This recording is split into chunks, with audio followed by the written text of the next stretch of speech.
আসসালামু আলাইকুম ওয়া রাহমাতুল্লাহি ওয়া বারাকাতুহু। প্রিয় দর্শক, আশা করি আলহামদুলিল্লাহ সকলে ভালো আছেন। আজকের যে ভিডিওটা নিয়ে আসছি সেটা হলো যে আসলে ছায়া জিন, শ্যাডো জিন। তো সেই জিন সম্পর্কে আজকে ইনশাআল্লাহ আলোচনা করব। আসলে এটা কোনো জাত না বা এটা কোনো অন্য কোনো নাম না। জিন তো এমনিতেই আপনার এটা অদৃশ্য, হ্যাঁ, এটা একটা ছায়া, অদৃশ্য। তো শ্যাডো জিনের আসলে রোগীগুলো কি কেমন হয় এবং শ্যাডোজিন শ্যাডোজিনে আক্রান্ত কোন রোগীগুলো। আসলে আমাদের সবচেয়ে বড় একটা বিষয় সেটা হলো যে আমাদের চিকিৎসা জীবনে চিকিৎসা করতে যায় অনেক বিষয়ের উপর অভিজ্ঞতা, মানে অনেক বিষয়ের উপর আগাইতে হয়, অনেক বিষয় সামনে আসে। সেম এরকমই ওই জিনগুলোর রোগীগুলো এরকম হয় যে আপনার আমাদের বাস্তব যে অভিজ্ঞতা, সেই অভিজ্ঞতা থেকে বলার কিংবা এবং পাওয়া এবং সেটা সমাধান বের করা। তো আজকের ভিডিওটা রোগী এবং চিকিৎসক উভয়ের জন্য এটা মনে করি যে খুবই সময় উপযোগী এবং খুবই গুরুত্বপূর্ণ একটা ভিডিও। যদি গুরুত্বপূর্ণ মনে করেন তাহলে অবশ্যই একটা লাইক করবেন এবং একটা কমেন্ট করবেন এবং অবশ্যই বেশি বেশি শেয়ার করবেন। প্রিয় দর্শক, আজকে আলোচনা করব শ্যাডো জিন সম্পর্কে।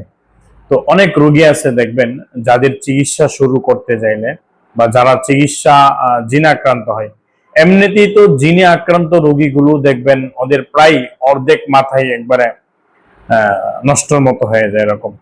তো জিনে আক্রান্ত রোগীগুলো আসলে এমন কিছু রোগী আছে যারা চিকিৎসা করার জন্য যখন কোনো চিকিৎসক বসে, যে তখন ওই চিকিৎসকে তার সম্পূর্ণটা সে প্রয়োগ করতেছে, কিন্তু সম্পূর্ণ বিষয়টা প্রয়োগ করার পরেও সে কুলিয়ে উঠতেছে না।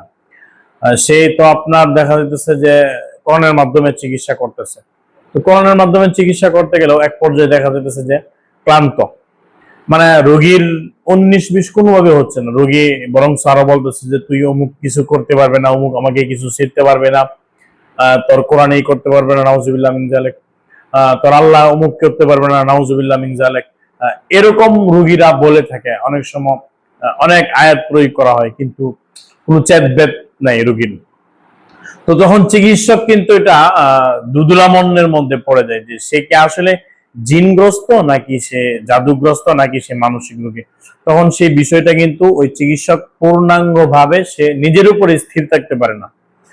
তো সেই সময় আসলে চিকিৎসক ভাইদের উদ্দেশ্যে বলবো এবং রোগীর উদ্দেশ্যে বলবো যে আপনারা যে কাজটা করবেন সেটা হলো যে আসলে একটা জিন্নাতের রোগীকে, বিশেষ করে এই শ্যাডো জিন্নাতের রোগী যেগুলো আছে ওদেরকে আপনার খুব ঠান্ডা মাথায়, অর্থাৎ ওদেরকে রেস্টে রাখতে হবে, আপনাকে ঠান্ডা মাথায় রাখতে হবে যেন ওদের মাথাটা ঠান্ডা থাকে।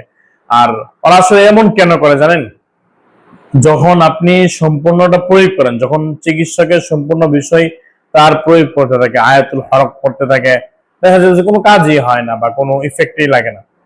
তো ওই শ্যাডো জিনটা আসলে একটা ক্লোন জিনের মতো। মানে বিষয়টা হচ্ছে যেমন আমরা ওয়াইফাই চালাই বা ওয়াইফাই কানেক্ট করি, যেমন রাউটারের মাধ্যমে যে আমাদের 2টা 3টা 4টা 5টা অনেকগুলো ফোন চলে বা বিভিন্ন কম্পিউটার চলে রাউটারের মাধ্যমে, ল্যাপটপ চলে।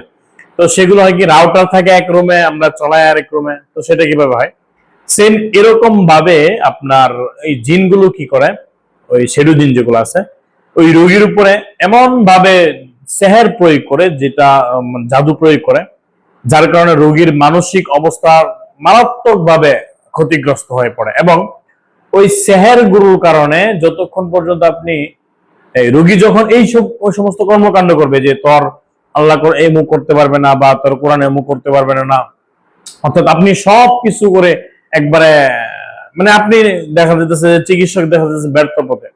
তো আসলে আপনার প্রথমত যে বিষয়টা বুঝতে হবে যে আসলে রোগীটা এটা কোন লেভেলের রোগী। যে আসলে রোগীটা যদি আপনার শ্যাডো জিনে আক্রান্ত থাকে, মানে ওই ক্লোন, অর্থাৎ ওই জিনে, আসলে বিষয়টা হচ্ছে যে ওই যে রাউটার যেরকম নেট মোবাইল চালানো যা বা ওয়াইফাই যেমন নেট চালানো যা, সেম ওই রোগীর উপরে এমন কিছু বিষয় যেগুলা ওই জিনে প্রয়োগ করছে, যেগুলা দূর থেকেই ওই রোগীকে বিভিন্ন ভাবে কন্ট্রোল করতেছে এবং সেহার প্রয়োগ করতেছে, যে ওই রোগীর উপর আবার সে আসবে না বা তাকে আনাও সম্ভব না।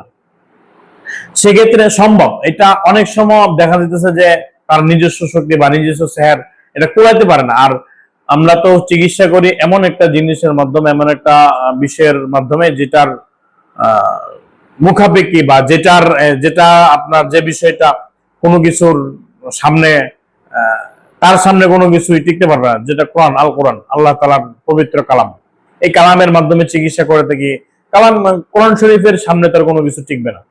তো সুতরাং এই প্রথমত এই সমস্ত রোগীগুলো যদি পান, তাহলে যে কাজটা করতে হবে, যে রোগীগুলো, ওই রোগীকে প্রথমত ঠান্ডা মাথায়, খুব ঠান্ডা মাথায় তাকে কি করবেন, তার মাথাটা ঠান্ডা করবেন এবং তাকে ঠান্ডা মাথায় জিজ্ঞাসাবাদ করবেন ভালো মন্দ। এরপরে তার ভিন্ন কোনো প্রশ্ন করবেন না, যে দেখা যাচ্ছে যে জিনে ধরলে আবল তাবল কথা বললে, দেখা যাচ্ছে অনেকেই যে কিনে আঙ্গুলে চাপ দিয়ে ধরে, বা আবার অনেকেই বিভিন্ন গ্রাম অঞ্চলে বিভিন্ন অনেক কিছু করে, সেগুলো আসলে করতে যাবেন না, বা সেগুলো আসলে আন্দাজি কোনো কিছু করতে যাবেন না। সেডিজনগুলোর রোগীগুলো সাধারণত আপনার এরকম একটু ক্ষিপ্ত সাইজের হয়, যে তারা ক্লোন জিনের মতো, মানে জিনে তারা এক পর্যায়ে পূর্ণাঙ্গভাবে কন্ট্রোল করতেছে। হ্যাঁ, তো ওই রোগীগুলোর ক্ষেত্রে আপনার যে কাজটা করতে হবে প্রথমত, সেটা হলো যে ওই রোগীর সেহের গুলো, হ্যাঁ, ওই রোগীর শরীরে থাকা জিনের যে সমস্ত সেহের আছে, আয়ুক্ত আছে, সম্পূর্ণ বিষয়গুলো পূর্ণাঙ্গভাবে আপনি ক্লিয়ার করবেন। আগে কাটবেন, নষ্ট করবেন। কাটার পরে এরপরে রোগীর মাথা যখন আপনি স্বস্তি আসবে, যখন সে ঠান্ডা মাথায় থাকবে, তখন তার উপরে জিন ডাকার এবং তার উপরে যে সমস্ত আয়াত প্রয়োগ করার সেভাবে প্রয়োগ করে অবশ্যই চিকিৎসা করবেন। যদি শেডুজন সম্পর্কে যদি আরো কোনো কিছু জানতে চান, অবশ্যই কমেন্ট করবেন, তাহলে ইনশাআল্লাহ সম্পর্কে বিস্তারিত আলোচনা নিয়ে আসবো ইনশাআল্লাহ। সকলের সুস্থতা কামনা করে বিদায় নিচ্ছি। আসসালামু আলাইকুম ওয়া রাহমাতুল্লাহি ওয়া বারাকাতুহু।